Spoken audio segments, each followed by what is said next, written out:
amigos, bienvenidos a 7F Plus, la otra política. Un gusto poder saludarlos en esta mañana, no sé si fría, no sé si cálida, pero mañana al fin, y es un gusto que puedan compartir con todos nosotros. Mi nombre es su servidor Andrés Durán. Entonces, el día de hoy nos vamos a despapallar con un tema que es una de las principales preocupaciones de la ciudadanía: la inseguridad. Así que póngale atención y mucho cuidado, porque enseguida estaremos abordando esta problemática, este fenómeno en nuestra sociedad. Pero como siempre, nunca solo, bien acompañado. Sofía está conmigo. ¿Cómo está, Sofía? Buen día. Hola, buen día Andrés, y buenos días a todos nuestros amigos y amigas que hoy nos escuchan en Radio Pichincha 95.3 FM en nuestro programa 7F Plus, la otra política. Aquí estamos empezando nuestro programa y, como lo dijo Andrés, tenemos mucho de qué hablar. Vamos a revelar algunos testimonios en torno a la inseguridad que se vive en nuestro país, y cuéntenos usted también, cuéntenos qué le ha pasado y cómo se siente frente a esa inseguridad que estamos viviendo en todo el Ecuador, pero con especial atención en las ciudades más grandes como Quito y, por supuesto, en la ciudad de Guayaquil. Queremos conocer sus experiencias. Ayer nos dimos un recorrido por el barrio nada más, y nos sorprendió escuchar los testimonios de la gente y cómo nos cuentan que han sido víctimas de la delincuencia. 9:10, amigos, estamos arrancando. Andrés, vamos a revisar qué dice el pajarito azul, ¿te parece? Perfecto, entonces póngale atención y mucho cuidado, queridos amigos, porque en este momento nos vamos con el pajarito que más le gusta a la audiencia de Radio Pichincha. ¿Qué dice Larry? Suéltelo.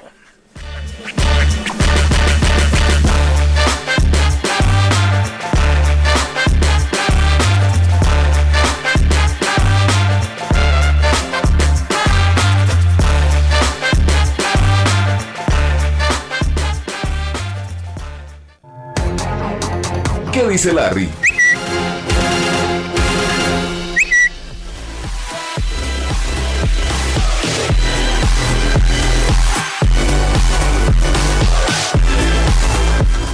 Muy bien, queridos amigos. 9 de la mañana con 11 minutitos. Ya le vamos metiendo calor, ya vamos calentando los motores y con información de primera. Las principales tendencias en relación a lo que sucede en el pajarito azul. ¿Qué dice Larry? Y esta vez nos trasladamos hasta Chile. ¿Qué pasó en Chile? Sofía, cuéntanos. Bueno, vamos a ver qué ocurre en Chile y cómo está la política en América Latina. ¿Qué pasa en una de las regiones que además tiene esta característica de ser la región en la que más brechas de desigualdad existe?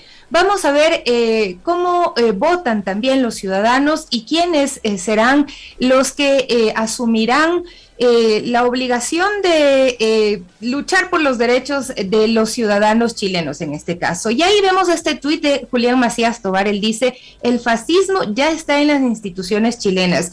Johannes Kaiser es diputado electo del Partido Republicano, el partido pinochetista de José Antonio Kast. Este es su discurso de odio hacia inmigrantes y mujeres. A unos los asocia con violaciones y pone en duda el voto femenino. Sí nos llama la atención escuchar esto y queremos compartirlo con ustedes, amigos, amigas, en torno a las decisiones que se toman en América Latina y que de alguna forma nos involucran también, porque estamos muy cerquita. Lo que pasa en cada uno de estos territorios termina también influyendo en la política regional. Así es, queridos amigos. Entonces veamos lo que dijo este senador chileno, como dijo Sofía, parte del pinochetismo, es decir, afiliado, adscrito a la tendencia ideológica y política de Pinochet, defensor de la dictadura chilena. Tenemos un videíto que quisiéramos compartir con todos ustedes para que tomen en consideración, nos den su opinión, interaccionen con nosotros. ¿Qué piensan al respecto? ¿Es válido el voto? ¿Qué piensan al respecto de la violencia de género? Queremos saber qué es lo que usted piensa. Así que, don Galán de Coyuja, que fluya el videíto y conozcamos lo que dijo el diputado chileno sobre este tópico tan polémico. y que debería suceder si no. A ver, lo que pasa es que también tú tienes ahí una especie de esquizofrenia. Las mujeres dejan de ir al parque a trotar porque tienen miedo de inmigrantes que las pueden violar, pero siguen votando por los mismos partidos que están trayendo a esa gente. Y tú realmente te preguntas si el derecho a voto fue una buena idea. Estupidez crónica. Oye, Bueno. algunas reflexiones al respecto. Quisiera que nos des tu punto de vista, Sofía, ya que hace alusión directa a esta, digamos, a las mujeres en torno a si es o no es viable el voto, y sobre todo vincula el tema de violencia sexual a los migrantes. Entonces quisiera escucharte primero a ti y después, por supuesto, comentar al respecto. ¿Qué piensas? Bueno, Andrés, yo lo que pienso es que no debería involucrarnos de este tema solamente a las mujeres, ¿no? Sino a la sociedad en su conjunto, porque cuando hay discursos tan violentos y cuando vemos que hay violencia estructural, no solamente en Ecuador, sino en América Latina, en Chile también, por supuesto, vemos que es algo que nos daña a todos, que daña a las familias, que daña a las mujeres, que daña a la sociedad en su conjunto, así que no creo que sea un tema del cual deban pronunciarse solamente las mujeres, ¿no? Por otro lado está el tema de estos ataques a los migrantes. Recuerda lo que ha pasado en Chile, que han quemado incluso pertenencias de personas migrantes y han tenido actos de odio, y todo acto de odio, todo acto de violencia inicia siempre con discursos de odio y con discursos de violencia. Entonces creo que es muy peligroso este tipo de afirmaciones. Además, tú lo ves ahí, este programa se realiza a través de una red social que es muy poco usada todavía por las grandes mayorías, digamos, ¿no? Aunque cada vez tiene más penetración, que es esta red social Twitch, donde se hacen programas en vivo en horas de horas continuas, y la gente incluso les va pagando ahí por hablar este tipo de cosas. Entonces, mientras hay programas como el nuestro que se esfuerza por hablar de derechos, por hablar de igualdad, también me sorprende que hay programas que utilizan su tiempo para promover la pérdida de derechos de las personas, por promover discursos de violencia y generar luego actos de odio, porque eso es lo que termina sucediendo cuando se inician estos discursos de violencia, Andrés. Así creo que realmente es muy peligroso, y además digo, bueno, sí, él se está quejando que las mujeres tengan el derecho a voto, y a mí sí me sorprende que una persona con ese tipo de pensamiento, ese tipo de ideas, llegue a ser un funcionario público. Entonces digo, Dios mío, acá en Ecuador ojalá y nunca un señor Pelachini llegue a ser, por ejemplo, una autoridad que tome decisiones en la asamblea o en otras instancias. Me parecería muy doloroso. Sí, yo creo que hay un enigma que ya se lo ha venido trabajando en algunos sectores académicos, que tiene que ver con por qué existe gente que suscribe esas tesis, por qué existe gente o electorado ciudadano que de alguna forma sigue esas corrientes ideológicas conservadoras, fascistoides, que son violentas, que de alguna forma conspiran constantemente contra los derechos humanos, los derechos de género, la equidad de género y una perspectiva de género en la sociedad. Yo sí considero que hoy por hoy América Latina adolece de esos comportamientos, y es lo que insistentemente hemos calificado como el fascismo de mercado. Ahora, el gran enigma que tenemos por delante es si podemos de alguna forma destruir esa cáscara, porque a la final son cáscara, no existe condumio interno, y ventilar de alguna forma lo que realmente son en su praxis política. Fíjense lo que pasa con Brasil, con Bolsonaro, ese discurso de odio también bastante fuerte, afincado. Fíjense lo que pasa en Chile hoy por hoy con el candidato que es, digamos, la expresión del pinochetismo. Fíjense lo que existe con algunas tendencias que son extremadamente fascistas. Incluso hay perspectivas que retoman las banderas del nazismo. Y la pregunta enigmática acá es, ¿por qué nosotros no superamos esos atisbos conservadores, fascistoides? ¿Por qué de alguna forma el electorado logra encajar con estas perspectivas y terminan siendo fuerzas políticas o identidades políticas? Esa será una pregunta que dejamos planteada para que posteriormente podamos disiparla, quizá con los aportes que ha hecho la academia recientemente. ¿Qué más tenemos en el Pajarito Azul? Tenemos un video precisamente de Kast, del candidato chileno de extrema derecha, que está en segunda vuelta a propósito, y un poco retomando lo que tú estás mencionando, ¿no? Cómo se crean estos discursos de división y que también, como bien dices, son solo cáscara, porque se les cae el discurso en cosas como lo que vamos a escuchar a continuación. Por favor, Estevita. Se hace añicos el discurso ahí, ¿no? La cáscara empieza a hacerse nada.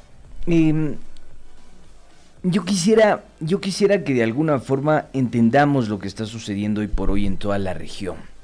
Y es que hay una disputa fuerte por estas miradas, estos atisbos, esta miopía que existe alrededor del conservadurismo y alrededor de corrientes un poco más inclusivas, digamos. Quizá inclusivas en su corriente política ideológica.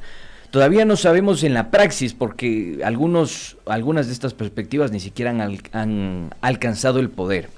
Pero lo que sí les quiero decir es que ¿por qué reviven esas corrientes que parecería que fueron enterradas por la propia historia? Y me refiero a ese conservadurismo mezclado con fascismo y nazismo. Y el Ecuador no es ajeno a esto. Fíjense lo que nosotros vivimos en el gobierno anterior del expresidente Lenín Moreno, con su propio embajador en Alemania, el señor Manuel Mejía Dalmau. No sé si ustedes se acuerdan de él. Pero este embajador alemán en su perfil de Facebook publicó el símbolo del sello nazi y también al lado derecho el símbolo del Che Guevara. Y puso sobre el símbolo del sello nazi, si te ofende esto, pero esto no, haciendo alusión a la cara del Che Guevara, quizá necesites abrir más tu mente y también algunos libros. Entonces, lo que a uno le preocupa es que sigan queriendo constituir mensajes, discursos y praxis de odio. Y no entender que la sociedad latinoamericana específicamente es mucho más compleja. Si ustedes se detienen a ver, acá hay corrientes políticas, ideológicas que van desde el sindicalismo hasta el movimiento indígena, organizaciones sociales, el progresismo, el correísmo, tendencias de derecha, tendencias empresariales. Yo creo que es momento de empezar a entendernos como sociedad y no utilizar trincheras para seguir generando una escisión en el seno de la sociedad y polarizarnos. Y entender también que la polarización parte de una materialidad. Algunos dicen, en la época de Correa estuvimos recontrapolarizados.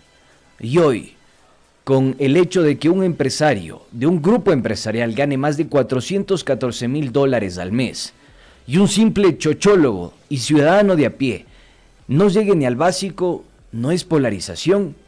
Yo creo que tenemos, insisto, queridos amigos, tenemos que profundizar el debate y dejar de discutir sobre la cáscara porque es un asunto que preocupa a la sociedad en su conjunto. Nada más. Bueno, y estamos yéndonos bastante lejos, ¿no? En estos ejemplos, pero por acá me dicen, aquí en Ecuador también han crecido muchísimo esas tendencias de discursos radicales que barren con los derechos de las personas y que tienen ideas como que, por ejemplo, hay que sacar la plata del país para que no vayan a tener que pagar impuestos o que no se vaya a utilizar para el presupuesto y como hay una tendencia política, vayan a robarse, entre comillas, o los mismos discursos de etiqueta que dan en la Universidad San Francisco por parte del señor Gangotena. decir, estas cosas también están pasando en Ecuador y es muy doloroso porque luego vemos actos como el que vamos a revisar a continuación. Hubo una denuncia muy importante el fin de semana, no la habíamos tratado ayer y me parece que vale la pena traerla a colación porque ya en la práctica esto es lo que ocurre cuando se van profundizando estos discursos de odio, estos discursos de irrespeto a los derechos. Pedro Gutiérrez Guevara dice, se solicita exhorto y gestión para sancionar, educar y prevenir violencia transfóbica a personas trans en espacios públicos del Distrito Metropolitano de Quito. Y aquí está la denuncia con el siguiente video que narra lo que vivieron dos chicas trans cuando estaban paseando y tomándose una foto en un lugar turístico donde todo el mundo que ha pasado por ahí se ha tomado una foto en la basílica. Veamos. Pero ellas toman con el celular tranquilamente, pero nosotras por la vestimenta, dice. O sea, es transfobia esto. Sí, lo que pasa es que esto es privado. ¿Qué diferencia tienen las chicas que se toman con que nos tomemos nosotras? Acá el reglamento es no volar drones, no tipo de fotos sin ningún permiso. ¿Ese señor tendrá permiso? No, no creo. ¿Ella tendrá permiso? No creo. No creo, porque todo el mundo viene aquí a tomarse fotos. O sea, el problema es la vestimenta de las chicas, dice. Eso dijo. Bueno, lo que sea, yo solo cumplo órdenes y nada más. O sea, les cuento, en la Basílica del Voto Nacional, todo el mundo viene a tomarse fotos. Obviamente es un lugar turístico, pero nos dicen aquí que la administración no nos deja tomar fotos a nosotras por estar vestidas como están vestidas mis amigas. ¿Cachan? Qué heavy, y que se en Quito, en la capital. O sea, ese es el problema. Las trans, ¿dónde se pueden tomar fotos? Entonces aquí.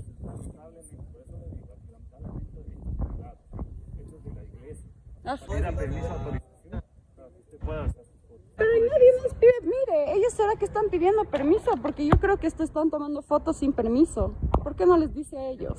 Por favor, tenga la humildad de salir, si no discutamos más. Gracias por su colaboración. Vienen de Cuenca a conocer acá y le sacan porque son trans y no son católicos. Pero está bien, bebé, está bien porque la gente no cree que la iglesia aún nos sigue discriminando y ese es un grave problema porque mis papás me siguen obligando a mí a irme a misa. Entonces es un gran problema. Porque en la iglesia, claramente porque están así vestidos. Entonces, es que si es en la iglesia un problema, entonces visibilizar y ya.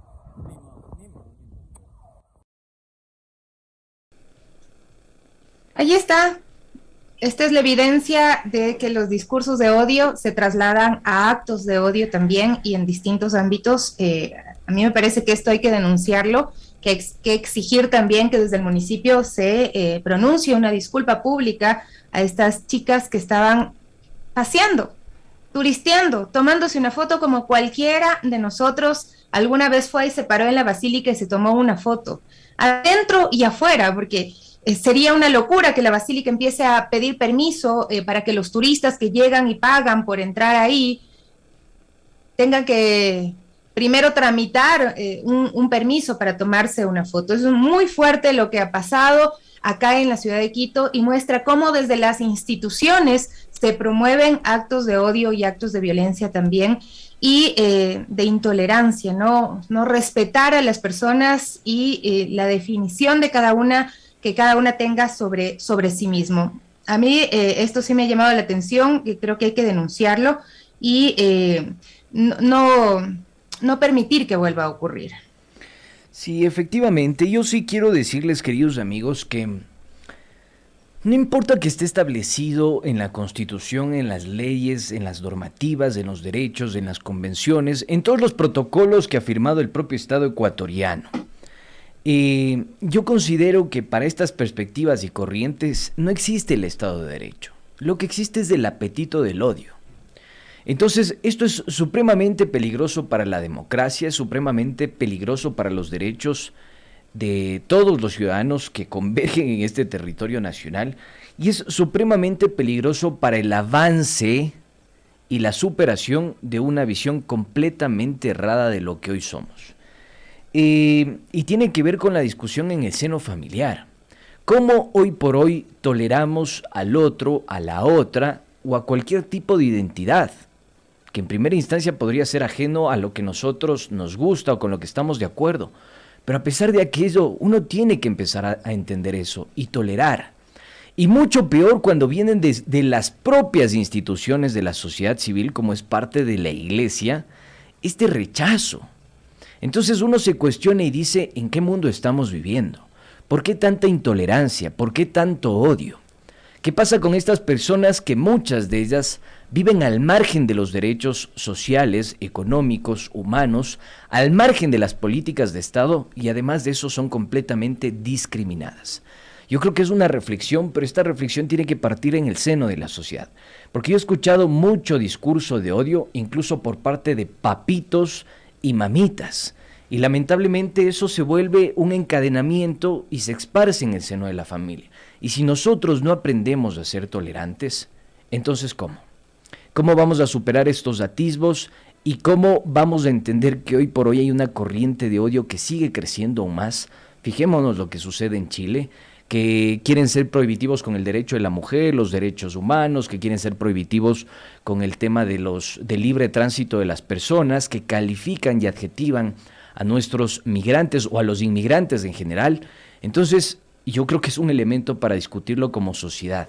¿Qué estamos haciendo realmente para poder cambiar este mundo y cuál es nuestro granito de arena para abonar en terreno fértil? Nada más. Estás diciendo que algunas mamitas y papitos les inculcan a sus hijos que no se metan con la chusma.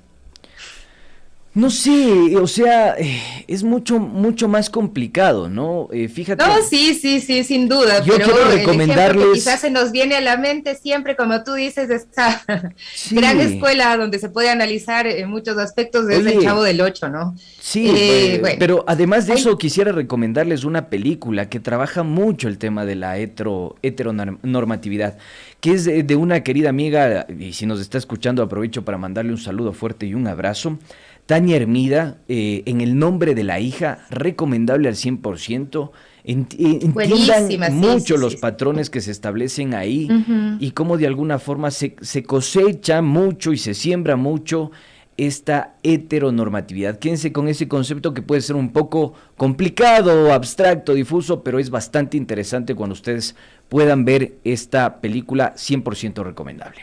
Y les recomiendo también darse una pasadita por la cuenta de Twitter de Vilma Traca, Vilma Vargas, que el día de hoy precisamente hace su caricatura en referencia a este tema, ¿no? Y muestra a las chicas saliendo de la basílica cabizbajas, mientras el obispo, cura, que será, cierra las puertas, las saca, les dice que se vayan y un letrero que dice, Dios te ama, aplican restricciones. Ayau. Bueno, hay que seguir problematizando aquello. Y ojo, sí, que por el afán favor, no es herir dense una susceptibilidades, vueltita ni por la cuenta de creencias, ni mucho menos. El afán es discutir, ampliar un poquito más la visión y que usted por lo menos tenga elementos para poder generar este debate democrático. ¿Qué más tenemos en el Pajarito Azul? Pero es necesario que se hable, es necesario que se digan estas cosas y que precisamente se problematice, ¿no? Que empecemos a reflexionar un poquito sobre cómo estamos actuando como sociedad y qué consecuencias puede tener. 9:32, ¿qué consecuencias puede tener también la discusión del día de hoy en la Asamblea? Nosotros lo hemos planteado y estamos a la espera de ver cómo se desarrolla ese segundo debate y definitivo de la Ley de Desarrollo Económico presentada con el carácter de económico urgente, valga la redundancia, en la Asamblea Nacional. El día de hoy a las 11:40, ahí está esa convocatoria por disposición de la señora abogada Guadalupe Llori, presidenta de la Asamblea, de conformidad con el numeral 3 del artículo 12 de la Ley Orgánica de la Función Legislativa, perdonen la formalidad, así está la convocatoria. El día de hoy se tratará a las 11:40 el informe para segundo debate del proyecto de ley orgánica para el desarrollo económico y sostenibilidad fiscal tras la pandemia COVID-19, calificado como urgente en materia económica. Nosotros hemos visto ya muchos de los detalles de este proyecto de ley. Estamos un poquito asustados, pero se han dado cambios que se analizarán el día de hoy en la Asamblea Nacional. Sí hay mucha preocupación de varios sectores, Andrés. Yo recogía nada más el tema de los artesanos, que también están preocupados porque hay cambios en esta normativa que ellos sienten que podrían afectarlos, que podrían ponerles en una posición donde se vayan abajo todas las luchas que han realizado durante décadas para no tener beneficios, sino para ser considerados como un sector de la economía social, popular y solidaria. ¿Quieres escucharlo, Andrés? Vamos entonces. La inconformidad nuestra frente a este referido proyecto se manifiesta en el artículo 97, numeral 1, y en el artículo 97, numeral 3, en donde a los artesanos nos convierten en agentes de retención, a llevar una contabilidad. Simple y llanamente, lo que nos están conllevando a que todas las excepciones que tenemos en el Código Tributario desaparezcan de un solo plumazo. Además, el sentido de los artesanos es que se conculcan los derechos y beneficios que tenemos en nuestras leyes artesanales, tal y como manifiesta el artículo 17 de la Ley de Defensa del Artesano y el artículo 9 de la Ley de Fomento Artesanal. Bueno, más preocupaciones que se van sumando, ¿no? Yo creo que hoy el gobierno nacional está lidiando con una olla de presión y ha pasado ya el tiempo. Entonces esa olla está ahí que pita, que pita, que pita, que pita y que pita. Entonces el rato menos pensado sigue pitando. El gobierno no hace nada al respecto y le sigue endosando la responsabilidad a sectores que han sido golpeados por esta sindemia. Yo creo que corre el riesgo con que explote. Y se pueda o no pueda darse un estallido social, económico, político, institucional. Y esto es preocupante porque en su reforma tributaria lo que se pretende hacer es atacar primero al tejido empresarial que más genera empleo en el país. Y segundo, a la capacidad adquisitiva que sostiene el mercado interno, que es la clase media, ¿no? La que pone la platita en el BBB, en el mercadito, en el centro comercial, en el artesano, en la empresa textil, etcétera, etcétera. No sucede lo mismo y no existe la misma presión y la misma reforma tributaria no va o no tiene el destino para las personas que más recursos tienen. Entonces, yo sí creo y considero que es una camisa de fuerza. Se sigue emulando la estrategia de Lenín Moreno y de alguna forma esto va a terminar pasando factura a todos.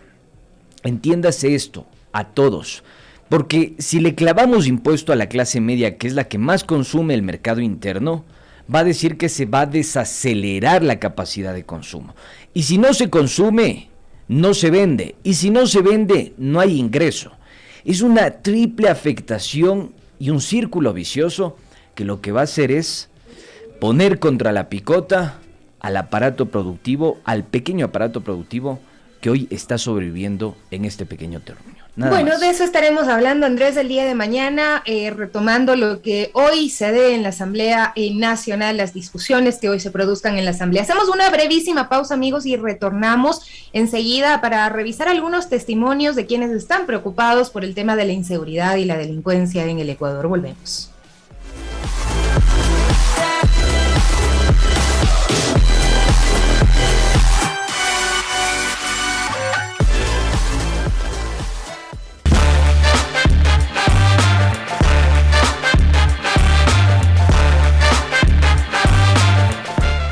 A ver, queridos amigos, el que sabe, sabe, nos vamos a despapallar con más información sobre una de las principales preocupaciones que tiene la ciudadanía: inseguridad.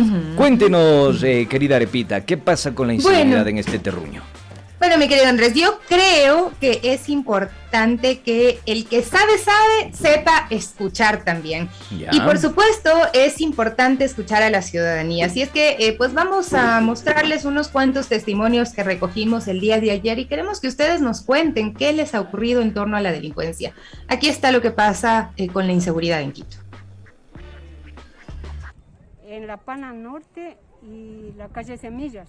Vivo en un conjunto que se llama Bonanza. Tenemos mucha inseguridad, por parte no tenemos UPC cerca. Estamos inseguros en este barrio. No podemos salir a cualquier hora que salimos, nos asaltan, nos roban. A cualquier persona que vemos que están transitando por la calle. Sí, somos víctimas de robo también.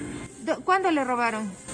Ya van en un año, han robado 4 veces. Con violencia, sin violencia, de madrugada y de día. Entonces. Es que sí, avisamos a los policías. Por ejemplo, en el primer asalto tuvieron todo, cogieron todo. Pero si usted hace una denuncia, usted va, ellos ya están con abogados. Unos no se sabe, uno no está previsto para eso, pero ellos ya están más asesorados que uno. En la capital creo que sí ha habido bastante inseguridad. Creo que es más de lo que estamos acostumbrados, porque ya no hay como estar en la calle sola, ya te pueden robar en el día. Entonces es bastante. Ya no se siente bien salir a la calle. Hasta en el campo, en Calderón, yo que vivo en Calderón, San Miguel, hay mucha gente, muchos jóvenes que está hecho de droga, alcohol, todo. No sé qué pasa con los funcionarios políticos, con el gobierno que ofreció, y todo está hecho un caos del Ecuador. Bueno, ahí escuchábamos, ¿no?, un poco de las perspectivas, los testimonios de la ciudadanía que problematiza el tema de la inseguridad.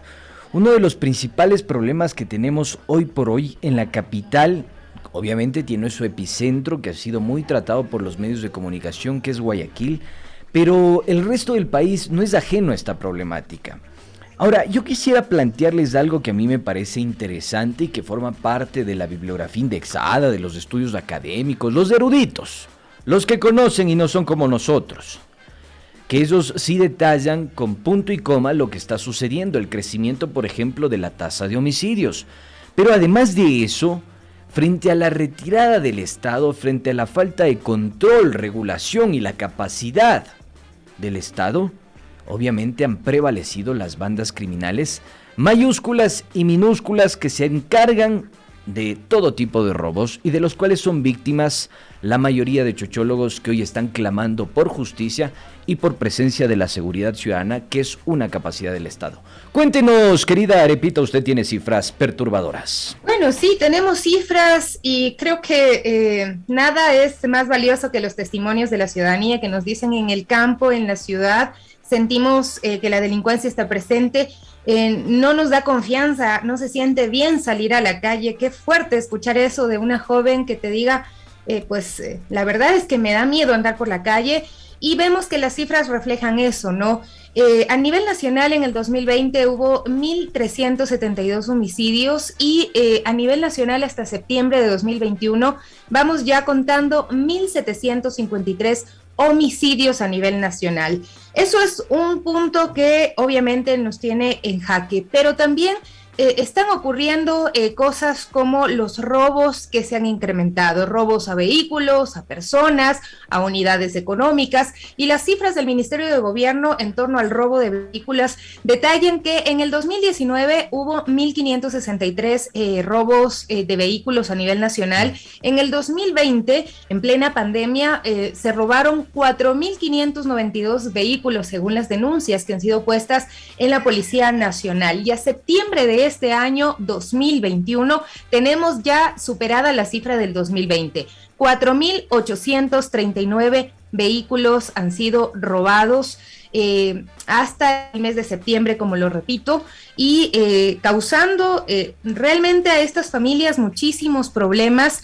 Vemos ahí la estadística que nos dice que estos robos a vehículos se producen en su mayoría entre las 18 horas y las 23 horas con 59 minutos, pero también se roban autos de madrugada, se roban autos entre las 6 y las 11:59, entre las 12 y 17:59, pero el pico más alto es en la noche, y donde más se roban vehículos en el país es en la costa ecuatoriana, que acumula el 68.34% de los robos a vehículos a nivel nacional. Tenemos un audio con un testimonio de una persona a quien le robaron su vehículo hace unas semanas. Por suerte ya lo pudieron recuperar. Sin embargo, nos relata todo lo que vivió, esa tensión tan fuerte que sintió cuando se dio cuenta de que su vehículo había sido sustraído. Por favor, Estevitan, pongamos ese audio.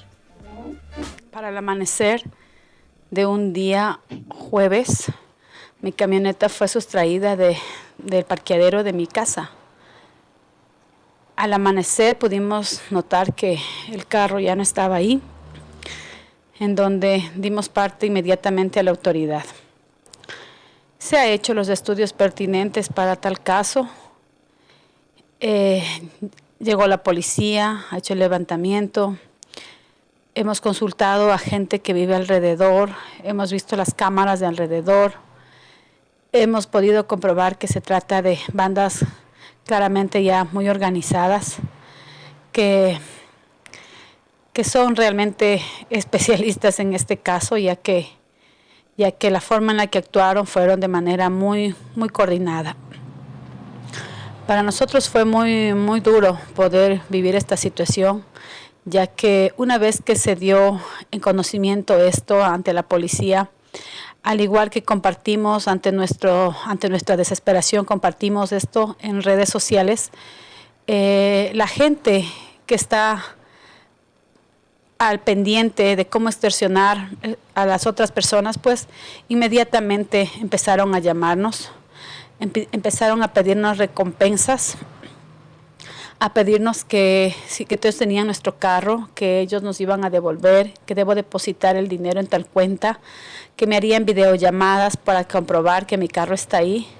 Pero al momento que yo actuaba, les pedía que me manden la foto como constancia de mi vehículo, y ninguno de ellos acertaba, al contrario se molestaban. Muchos eran groseros que querían extorsionarme, muchos eran groseros que querían manipularme, o al ver mi nerviosismo, al ver mi angustia, pues querían siempre abusar de eso. Estoy muy agradecida, ya que Dios me puso muchos ángeles en el camino. La policía fue una ayuda muy, muy primordial en esto, ya que todo tiempo que recibí estas llamadas, me monitoreaban las llamadas y se pudo constatar que esas llamadas eran provenientes de la cárcel, que eran provenientes de personas estafadoras. Al pasar los días, pues, hemos seguido con la esperanza de que mi vehículo aparezca, y gracias a la ayuda de la policía, pues, se dio el rescate de mi vehículo. Bueno, vemos, ¿no?, en carne propia, lo vivimos, lo sentimos cuando se da la posibilidad de salir a recorrer el territorio, la capital de los ecuatorianos, y constatar que estos testimonios forman parte de la cotidianidad que vivimos.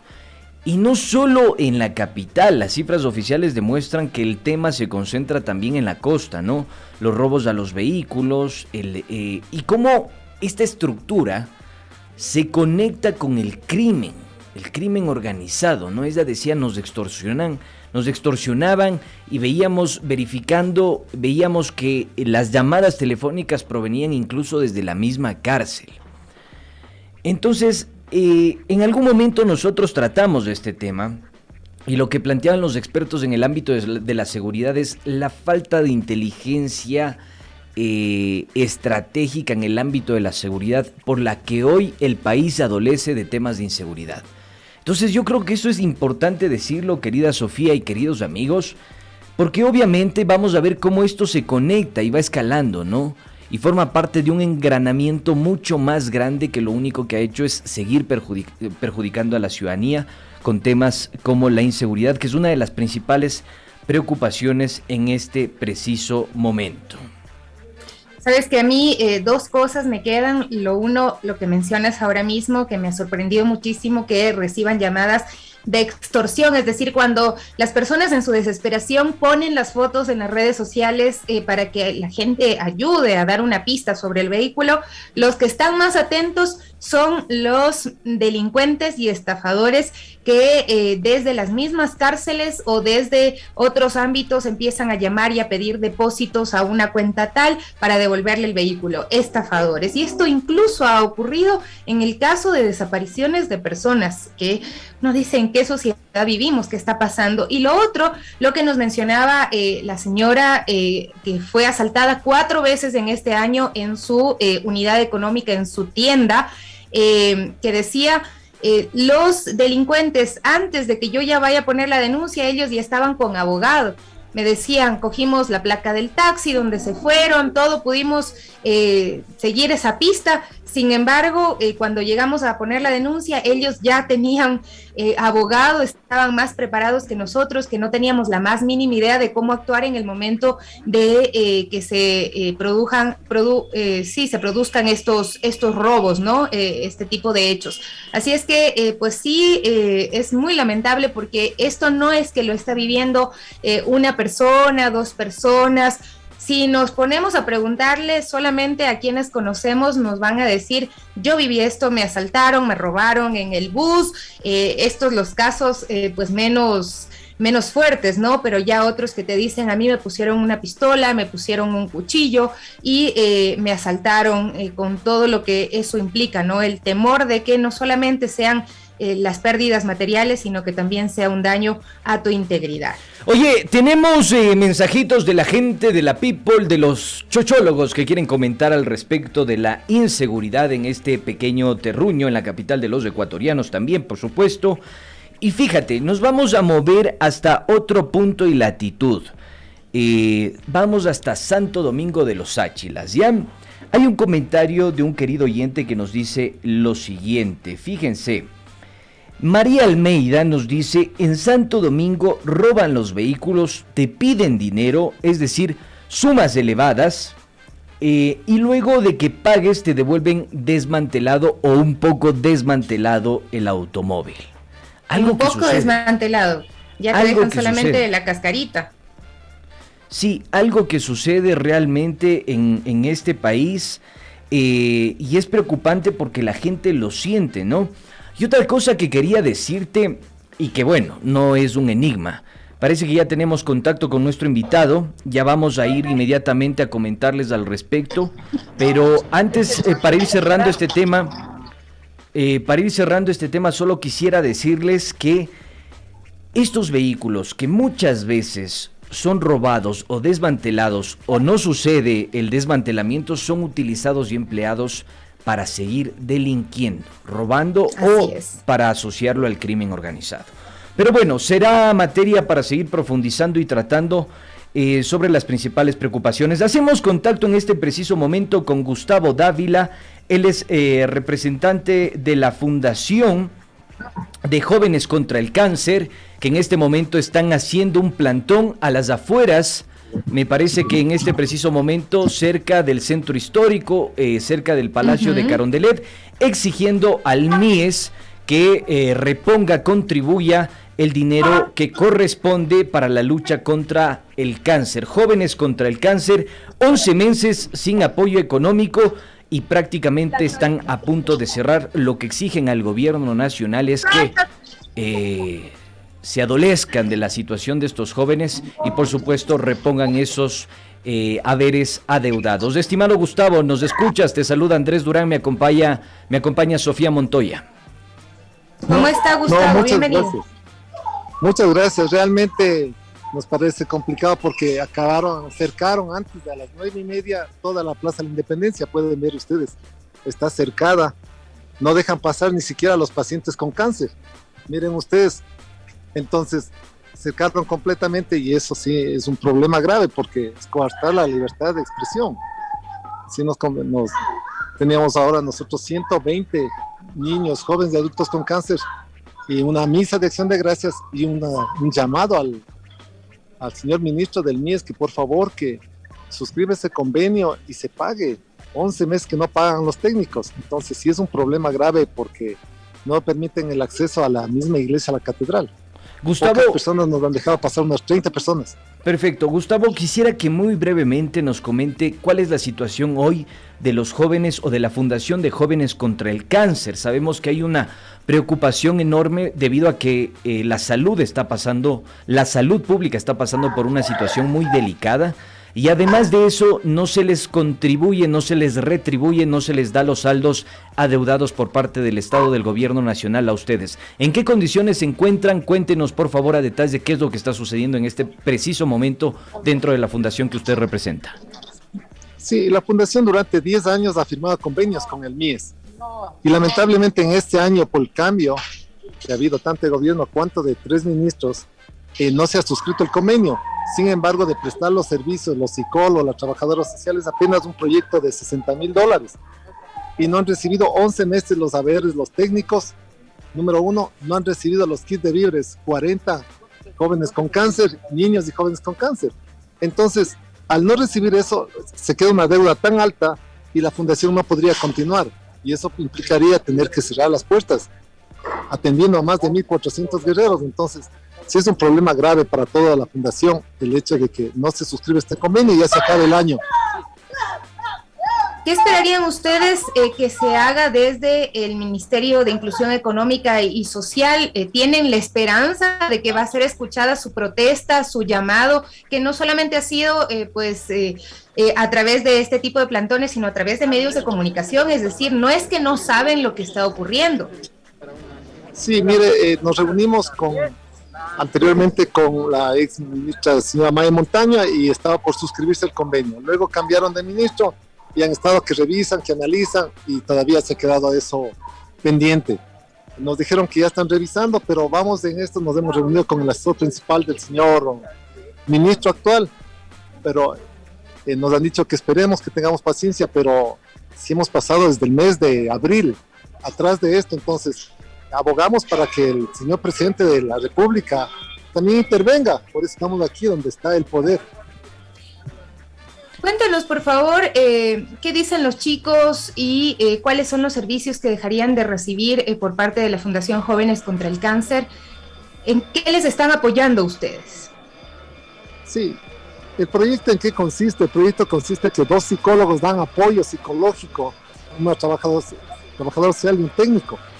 Y mensualmente se entregaba kits de víveres a los chicos con doble y triple vulnerabilidad. ¿Qué es esto? Tener cáncer, solo su hogar, solo ser de un solo padre de familia y lo otro estar en los quintiles de pobreza. Entonces era una forma de ayudarles durante los últimos años, pero lamentablemente en este año no tenemos los recursos. Ese es un problema grave. De hecho, son 1,480 guerreros a lo largo del país. Bueno, la situación es lamentable. Estamos conversando en este preciso momento con Gustavo Dávila, director de la Fundación Jóvenes contra el Cáncer, un aproximado de 1,400 jóvenes que libran una batalla contra esta enfermedad quedarían a la deriva si no se suscribe este convenio con el Ministerio de Inclusión Económica y Social. Hay 11 meses de deuda del gobierno central a esta fundación.